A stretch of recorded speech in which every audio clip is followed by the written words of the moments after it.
মা কথাটি ছোট্ট অতি, কিন্তু কেন ভাই ত্রিভুবনে মায়ের মতো আপন কেউ নাই। আসলে সত্যিই তাই।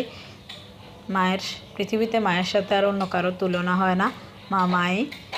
আর এই মা আমাদের ছেড়ে চলে গেছে প্রায় আজ 14-13 বছর।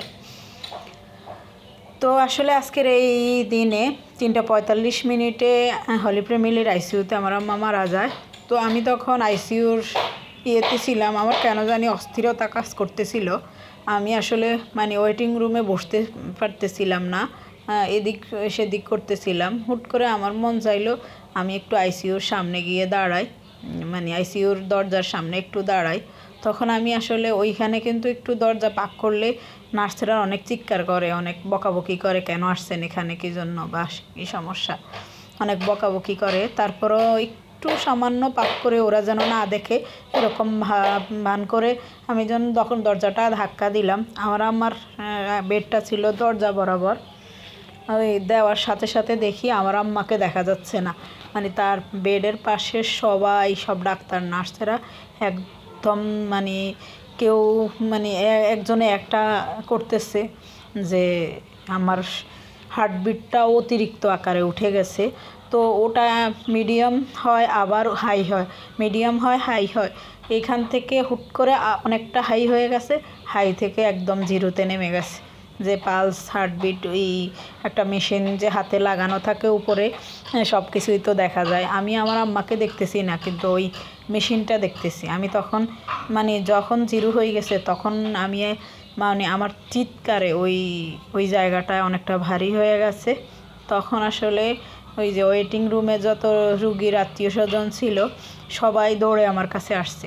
সকালবেলা ডাক্তার বলছিল যে প্রত্যেকটা রুগী তো এক একজন ডাক্তারের আন্ডারে থাকে। তো যে ডাক্তারের আন্ডারে আমার আম্মা ছিল উনি বলছে না, রুগী আগের থেকে ভালো আছে। তো সবাই বলতেছে না, তোমার আম্মা তো ভালো আছে, তুমি এত চিন্তা করিও না, ডাক্তাররা দেখতেছে। তো ডাক্তাররা আর একটু শিওর হওয়ার জন্য ইসিজি ট্রলিটা আনে। তখন আসলে ইসিজি করে বুঝতে পারে যে না, সত্যি নাই।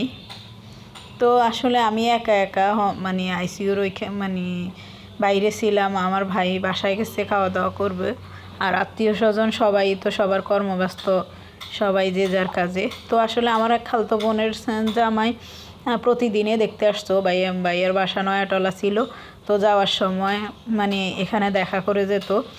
তো ওই দিন উনি অন্যান্য দিন কিন্তু উনি প্রায় 1:30-2টার সময় আসতো, কিন্তু ওই দিন উনি আসছে প্রায় ওই সময়। তো আমার চিৎকার কান্নাকাটি দেখি ভাইও অনেকটা ব্যতিব্যস্ত হয়ে গেছে, কিভাবে কি জানা যাইব।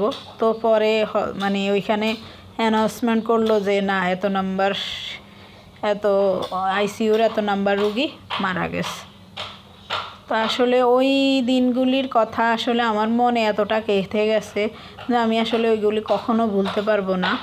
আর আমার জন্য আসলে আর একটু বেশি কষ্টের বিষয় হচ্ছে আমার আম্মা মারা যাওয়ার 2 মাস 10 দিন পরে কিন্তু আমার বিয়ে হয়। এটা আরও বেশি কষ্টের। এই কষ্টটা আসলে অনেকটা বেশি অনেক বেশি কষ্টের। এই কষ্টটা আসলে কাউকে বোঝানোর মতো না। তো যাক, তার চাইতে আরও বিষয়, আমার আম্মা মারা যাওয়ার 2 দিন পরে আমার ভাই বোনের এসএসসি পরীক্ষার রেজাল্ট দেয়।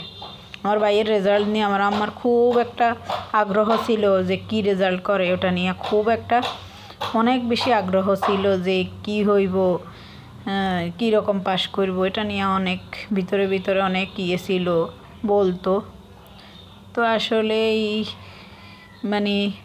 অনেকটা অনেকটা কষ্টের এই দিনগুলি। এই সময়টা আসলে আমার কাছে খুব, এই মে মাসটা আসলে আমার খুব খারাপ লাগে। যে ভিতরে এই কষ্টটা আসলে কোনো দিন আমি মরা পর্যন্ত আসলে এই কষ্টটা আমি ভুলতে পারবো না। এটা আমার সারা জীবন মনে রয়ে যাবে। তো যাক, আজ এই